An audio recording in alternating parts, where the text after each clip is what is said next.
पाकिस्तान पर राज करना अब मुनीर आर्मी के बस में नहीं रहा। पाकिस्तानी सेना विद्रोहियों के सामने सरेंडर करने लगी है। आर्मी को बचाने के लिए पाकिस्तान के अंदर F-16 से एयर स्ट्राइक करने की नौबत आ गई है। खैबर पख्तूनवा के मदरसों को एयरफोर्स की बमबारी से पूरी तरह तबाह कर दिया गया। बलूचिस्तान के अंदर आजादी की जंग पहले से जारी थी और पीओके में क्रांति पहले ही शुरू हो चुकी है और अब पाकिस्तान के पठान भी मुनीर से आजादी मांगने लगे हैं। पाकिस्तान के टुकड़े टुकड़े होना शुरू हो गए। पाकिस्तान से बलूचिस्तान अलग होगा, पाकिस्तान से पीओके आजाद होगा, पाकिस्तान से केपीके भी जुदा होगा। पाकिस्तान के टुकड़े टुकड़े होना शुरू हो गए। पाकिस्तान से पहले कौन अलग होगा? सबसे पहले पाकिस्तान का कौन सा टुकड़ा अलग होगा? पाकिस्तान में इस बात का जबरदस्त कंपटीशन चल रहा है। बलूचिस्तान ने आजादी की घोषणा कर दी, वहां से पाकिस्तानी फौज को भगाने का काम शुरू हो गया है।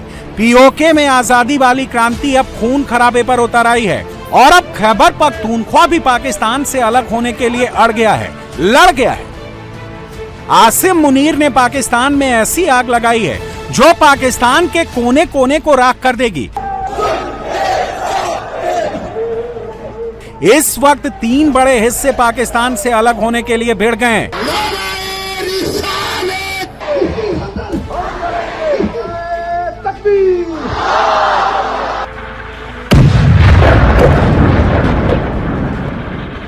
पाकिस्तान दुनिया का इकलौता देश है जो अपनी जमीन पर, अपने लोगों पर, अपने स्कूलों पर बम गिरा रहा है।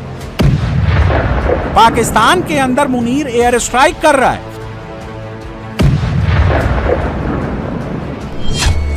इस्लामाबाद से बन्नू की दूरी 300 किलोमीटर है और बन्नू पर F-16 से बमबारी की गई।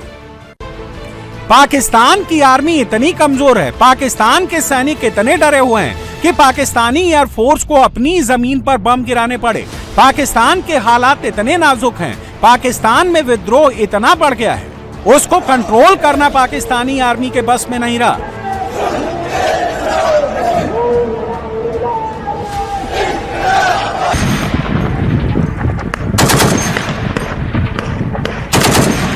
अब तक दुनिया को लगता था पाकिस्तान में, बलूचिस्तान में खूनी संघर्ष हो रहा है।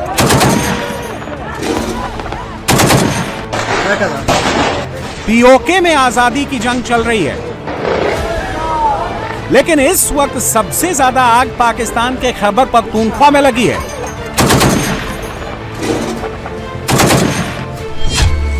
खैबर पख्तूनख्वा स्टेट का बॉर्डर अफगानिस्तान से लगता है। केपीके में सबसे ज्यादा पठानों की आबादी है। केपीके के पठान अपने आप को पाकिस्तानी से ज्यादा अफगानी मानते थे। यहां पर रहने वाले पश्तून पाकिस्तान के साथ नहीं रहना चाहते हैं और उनकी आवाज को कुचलने के लिए मुनीर गोलियां चलवा रहा है। सोचिए, केपीके यानी खैबर पख्तूनख्वा की मस्जिदों पर मुनीर सेना से हमला करवा रहा है। खैबर पख्तूनख्वा में मदरसों, मस्जिदों पर पाकिस्तानी सेना हमला कर रही है। ये उसी मस्जिद की तस्वीर है। खैबर पख्तूनख्वा में हालात इतने बिगड़ गए हैं, केपीके के मुख्यमंत्री को पब्लिक के सामने आकर कहना पड़ा है वो बागी हो गए हैं और केपीके को अब बगावत करनी चाहिए, मुनीर के खिलाफ जंग होनी चाहिए। केपीके से बलूचिस्तान की सीमा लगती है। खैबर पख्तूनख्वा में पाकिस्तानी जेट्स हमला कर रहे हैं, लेकिन बलूचिस्तान में पाकिस्तान आर्मी को चुन चुन कर स्ट्राइक की जा रही है। बीएलए ने पाकिस्तानी सेना के काफिले पर हमला किया, जिसमें अभी 15 पाकिस्तानी सैनिकों की मौत की खबर है। बीएलए सिर्फ एक विरोधी संगठन नहीं है, बल्कि बीएलए एक फुली ट्रेन्ड आर्मी है जिसके पास हाईटेक हथियार, ड्रोन टेक्नोलॉजी, एडवांस वॉर तकनीक। जब पाकिस्तानी सैनिकों का सामना बीएलए से होता है तो पाकिस्तानी सैनिक रहम रहम चिल्लाते हैं। 26 मार्च 1971 को बांग्लादेश में आजादी की घोषणा की थी। 16 दिसंबर 1971 को बांग्लादेश पाकिस्तान से अलग हो गया था। 15 जुलाई 2026 को बलूचिस्तान ने आजादी का ऐलान किया है। अब बलूचिस्तान की आजादी ज्यादा दूर नहीं है। ये बात पाकिस्तानी नेताओं को, पाकिस्तानी जनता को भी समझ में आने लगी है। बस मुनीर जिद पर अड़ा है। पाकिस्तान कहने को तो एक देश है, लेकिन यहां पर तानाशाही पाकिस्तानी पंजाब की चलती है। पाकिस्तान आर्मी में सबसे ज्यादा जनरल पाकिस्तानी पंजाब से बने हैं। पाकिस्तान में सबसे ज्यादा प्रधानमंत्री पाकिस्तानी पंजाब से बने हैं। पाकिस्तान के आखिरी 7 प्रधानमंत्री पाकिस्तानी पंजाब से हैं। आसिम मुनीर भी यहीं से है और आसिम मुनीर बलोचों, पश्तून, पीओके को जाहिल समझता है। हम बलोचों के बारे में भी यही बात करते हैं, पश्तूनों के बारे में भी जो पंजाबी माइंडसेट है वो यही अनपढ़, जाहिल और इस तरह के अल्फाज मैं सुनता रहा हूँ सारी जिंदगी। सब तरह उनको कुछ समझते ही नहीं है। इसी तरीके से बलोचों के बारे में जो बात कहने वाली नहीं है, रिपीट करने वाली नहीं है। सिंधियों के बारे में ये क्या समझते हैं, उर्दू स्पीक महाजरों के बारे में क्या समझते हैं, सराइकियों के बारे में ये आपने देख लिया ये क्या अल्फाज है। कश्मीरियों के बारे में जो था खुल के सामने आ गया। पहले थोड़ी बहुत कश्मीरियों की वो एक सेंसिटिव पोजीशन की वजह से कोई नपी तुली बात करते थे। नफरत अंगेजी पंजाबियों पे खत्म है वैसे, और शर्म आनी चाहिए हमें।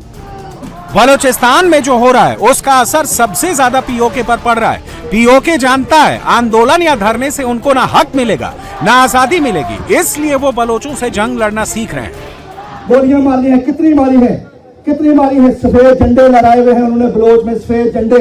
माफिया मांग रहे हैं, मस्जिदों में ऐलान कर रहे हैं, सफेद झंडे हैं, माफिया मांग रहे हैं।